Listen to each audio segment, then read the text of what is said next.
Hi the friends, నా పేరు నిఖిల్. మీరు చూస్తున్నారు గ్రిడీ tech Telugu and this is the tech news of the day.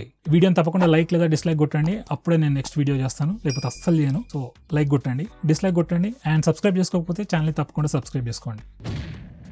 Facebook వాళ్ళ నాన్న అంటే మెటా గారు రీసెంట్లీ కొత్త ప్రోడక్ట్ ఇంట్రడ్యూస్ చేశారు. దాని పేరే ఓరియాన్. ఇది మన యాపిల్ విజన్ ప్రో ఉంది కదా, ఆగ్మెంటెడ్ రియాలిటీ కోసం యూజ్ చేసే ఒక డివైస్. సేమ్ అదే, కాకపోతే మనకు ఒక రేవన్ గ్లాసెస్ సైజ్ లో ఇచ్చారు. సో ప్రోడక్ట్ అయితే చూడడానికి చాలా బాగుంది. ఆబ్వియస్లీ యాపిల్ విజన్ ప్రోతో కంపేర్ చేయలేము, బట్ స్టిల్ టెస్టింగ్ ఫేజ్ లో ఉంది ఇది. అండ్ ఆ పరంగా చూసుకుంటే చాలా మంచి ప్రోడక్ట్ అని చెప్పుకోవచ్చు. అట్లీస్ట్ నాలాంటి వాళ్ళకి బాగా పనికొస్తుంది. అట్లీస్ట్ ఆ విజన్ ప్రో కన్నా ఇది వాడుకునే ఛాన్సెస్ ఎక్కువగా ఉంటాయి. అండ్ గ్లాసెస్ తో పాటు వీళ్ళు ఒక ఎక్స్ట్రా రిస్ట్ బ్యాండ్ కూడా ఇచ్చారు. ఆ రిస్ట్ బ్యాండ్ పెట్టుకుంటే ఏంటంటే మనం ఏమైనా జెస్చర్స్ పర్ఫామ్ చేసినప్పుడు మన ఫింగర్ సిగ్నల్స్ ని అది ట్రేస్ చేసి అది మన గ్లాసెస్ కి ఇస్తుంది. అండ్ దాంతోపాటు కంప్యూటేషన్ కోసం, అంటే ప్రాసెసింగ్ కంప్యూటేషన్ ఏదైతే జరుగుతుందో అది మన గ్లాసెస్ లో జరగకుండా ఒక సపరేట్ డివైస్ లో జరుగుతుంది. అండ్ ఆ ఇన్ఫర్మేషన్ మొత్తం వైర్లెస్లీ ట్రాన్స్ఫర్ అవుతుంది. ప్రోడక్ట్ బాగుంది, డిజైన్ బాగుంది. అయితే స్పెషలీ ఆ కంప్యూటేషన్ కోసం సపరేట్ డివైస్ ఇచ్చారు కదా, ఆ కాన్సెప్ట్ ఇంకా బాగా నచ్చింది. సో మీరు ఎవరికైనా ఈ ప్రోడక్ట్ మీద ఇంట్రెస్ట్ ఉంటే వాళ్ళ డెడికేటెడ్ వీడియో చూడండి. దానిలో గేమ్స్ ఆడడం చూపించారు, వాట్సాప్ లో వీడియో కాల్ చేయడం చూపించారు. సో ఫీచర్స్ అన్ని బాగున్నాయి. ఇంట్రెస్ట్ ఉన్న వాళ్ళు ఆ వీడియో చూడండి. ఈ ఓరియాన్ మాత్రమే కాదు, మెటా కంపెనీ వాళ్ళు ఒక కొత్త ప్రోడక్ట్ కూడా లాంచ్ చేశారు, మెటా క్వెస్ట్ 3S అని చెప్పి. ఇది సేమ్ మెటా క్వెస్ట్ 3 లానే ఉంటుంది, కాకపోతే కొంచెం చీపర్ వేరియంట్. ఇది స్టార్టింగ్ ప్రైస్ వచ్చేసి $300 అండ్ రఫ్లీ 25,000 రూపీస్. సో మీకు ఒకవేళ AR VR రిలేటెడ్ ప్రోడక్ట్స్ ని ఎక్స్పీరియన్స్ చేయాలనుకుంటే ఇది ఒక చీపర్ చాయిస్. సామ్సంగ్ కంపెనీ ఇండియాలో 2 కొత్త టాబ్లెట్స్ లాంచ్ చేసింది. దాని పేరే Samsung Galaxy tab S10 Plus and S10 Ultra. S10 Plus size వచ్చేసి 12.4 inches and S10 Ultra size వచ్చేసి 14.6 inches. రెండిట్లో కూడా మనకి AMOLED డిస్ప్లే ఇస్తున్నారు.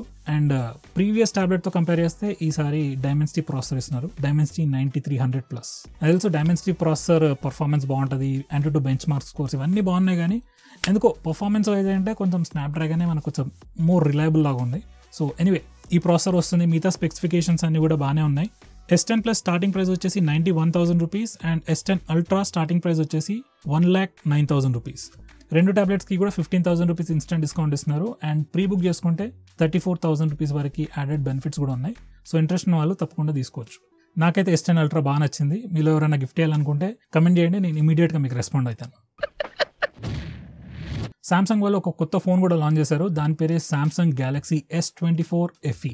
FE అంటే ఫ్యాన్ ఎడిషన్ అనమాట. దీని స్టార్టింగ్ ప్రైస్ వచ్చేసి 60,000 రూపీస్. ఫోన్ చూడడానికి ఎలా ఉంటుంది, చూడడానికి ఫస్ట్ ఇంప్రెషన్ లోనే S24 లాగా కనిపిస్తుంది, బట్ సైజ్ కొంచెం పెద్దది. దీంట్లో జస్ట్ సైజ్ పెంచారు, డిస్ప్లే క్వాలిటీ తగ్గించారు, కెమెరాస్ క్వాలిటీ తగ్గించారు అండ్ ప్రైస్ కూడా కొంచెం తగ్గించారు. నన్ను అడిగితే 60,000కి ఇది డెఫినెట్లీ నాట్ వర్త్ ఇట్. అయితే దీంట్లో ఒక ఇంట్రెస్టింగ్ ఫీచర్ చూసాను, 7 years OS updates and 7 years security updates ఇస్తున్నారు ఈ ఫోన్తోని. అప్డేట్స్ ఇన్ఫర్మేషన్ చూడగానే ఒక షాక్ లాగా అయింది, ఏం జరుగుతుంది ప్రపంచానికి అని చెప్పి. ఒక నిమిషానికి అర్థం కాలేదు. లైక్ నాట్ 4+6 ఇచ్చింది, వీడేమో డైరెక్ట్ 7+7 అంటుండు. ఏం జరుగుతుంది అనుకున్నా, బట్ తర్వాత రియలైజ్ అయినా ఇది బేసికలీ ఒక S24 కాపీ అనమాట. లైక్ S24 ఉంది, S24 FE సిమిలర్ కాన్ఫిగరేషన్. కాబట్టి అప్డేట్స్ ఎలాగో S24కి రిలీజ్ చేయాలి, అదే దీనికి కాపీ పేస్ట్ చేస్తారు కొన్ని చేంజెస్ తోని. సో అప్డేట్ చేయడం పెద్ద ప్రాబ్లం కాదు, అదొక సెల్లింగ్ పాయింట్ లాగా తీశారు. బేసికలీ 60,000కి అయితే phone definitely not worth it. In fact ఈ టైంలో అసలు ఫోన్ తీసుకోవడమే వేస్ట్. ఎందుకంటే 2 నెలలు అయితే OnePlus 13 వస్తుంది, iQOO 13 వస్తుంది అండ్ చాలా బెటర్ ఫోన్స్ వస్తాయి విత్ Snapdragon 8 Gen 4.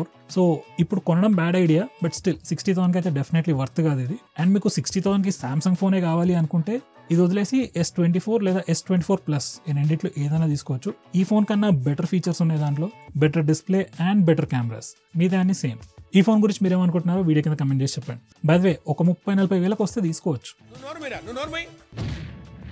నేను బ్రౌజ్ చేస్తా ఉంటే ఒక కొత్త ప్రోడక్ట్ కనిపించింది, డెప్పర్ AI అని చెప్పి. ఫస్ట్ నేను పేరు మాత్రమే చూసిన, తర్వాత ఫోటో చూసిన, సంబంధం లేదు అసలు. నేనేదో AI product, AI feature, AI software అనుకున్నా. ఇది ఒక చార్జర్. ఎక్కడెక్కడ పెడుతున్నారా AIని తీసుకెళ్ళి అనుకున్నా. ఏం చదవలేదు, డైరెక్ట్లీ Ctrl F కొట్టి AI అని సెర్చ్ చేసిన. దేవుడు దయ వల్ల ఈ AI అనే పదాన్ని జస్ట్ పేరులో మాత్రమే వాడారు, సర్చ్ ఇంజన్ ఆప్టిమైజేషన్ అనుకుంటా. ఎనివే, ఈ ప్రోడక్ట్ స్పెషాలిటీ ఏంటంటే ఈ చార్జర్ 2 iOS డివైజెస్కి అండ్ ఆండ్రాయిడ్ డివైజెస్కి రెండింటికి కూడా ఫాస్ట్ ఛార్జింగ్ ప్రొవైడ్ చేయగలుగుతుంది. అండ్ వీళ్ళవి 3 చార్జర్స్ ఉన్నాయి, 20 watts, 25 watts and 65 watts. Interest ఉన్న వాళ్ళు చెక్ చేయవచ్చు. మావాడు ఇప్పుడే చెప్పిండు, AI అంటే ఆర్టిఫిషియల్ ఇంటెలిజెన్స్ కాదు, ఆండ్రాయిడ్ iOS అంట. తెలివితేటలు పెరిగిపోతున్నాయి అసలు. ఓకే, నెక్స్ట్ మీకు ఒక ఇంట్రెస్టింగ్ ప్రోడక్ట్ చూపిస్తాను. ఇంతకు ముందు లాగా AI ప్రోడక్ట్ కాదు, ఇది ఒక డ్రోన్. దీని స్పెషాలిటీ ఏంటంటే ఇట్స్ అ పాకెటబుల్ డ్రోన్. అంటే జేబులో పెట్టుకొని తీసుకెళ్ళిపోవచ్చు. కస్టమ్స్ దొరికితే ఏమవుతుందో నాకు కూడా తెలియదు. ఎనీవే, చూడ్డానికి ఇలా ఉంటుంది. అండ్ దీని పేరు వచ్చేసి Hover AI X1 Pro and Pro Max. ఈ డ్రోన్తో మీరు విచిత్రమైన ప్రయోగాలన్నీ చేయొచ్చు. కావాలంటే అది మిమ్మల్ని ఫాలో అయ్యేటట్టు చేయొచ్చు, లేకపోతే ఒక రెగ్యులర్ డ్రోన్ లాగా రిమోట్ కంట్రోల్తో కూడా కంట్రోల్ చేయొచ్చు. ప్రోడక్ట్ అయితే చాలా బాగుంది, ఇంట్రెస్ట్ ఉన్న వాళ్ళు చెక్ చేసుకోవచ్చు.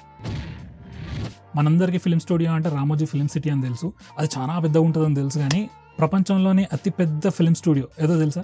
హెంగ్డియన్ ఫిల్మ్ స్టూడియో అంట, అది చైనాలో ఉంది. దాని రిలేటెడ్ వీడియోస్ నేను డిస్క్రిప్షన్లో పెడతాను, తప్పకుండా చూడండి. ఆ ఫిల్మ్ స్టూడియో మీరు ఒక్కసారి చూసిన తర్వాత రామోజీ ఫిల్మ్ సిటీ అంటే అంటారు మీరు, ఆ రేంజ్లో ఉంది. అసలు ఎవరిని కించపరచట్లేదు, కాకపోతే జస్ట్ చెప్తున్నా. 3,333 హెక్టార్స్లో ఉంది ఫిల్మ్ స్టూడియో. పెద్ద ఫిల్మ్ స్టూడియోలో ఏం చేశారంటే, మీరు శాంపుల్ షాట్ చూడండి. అసలు అది స్టూడియో కాదు, అసలు నార్మల్ రెగ్యులర్ సిటీ లాగా ఉంటుంది. అసలు ఆ రేంజ్లో తయారు చేశారు. ఇది both film studio and tourism కోసం కూడా వాడతారు. సో అలాంటి రోజులు మన ఇండియాకి ఎప్పుడు వస్తాయో చూద్దాం.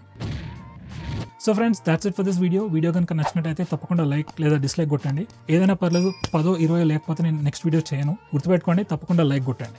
With that said, see you next time.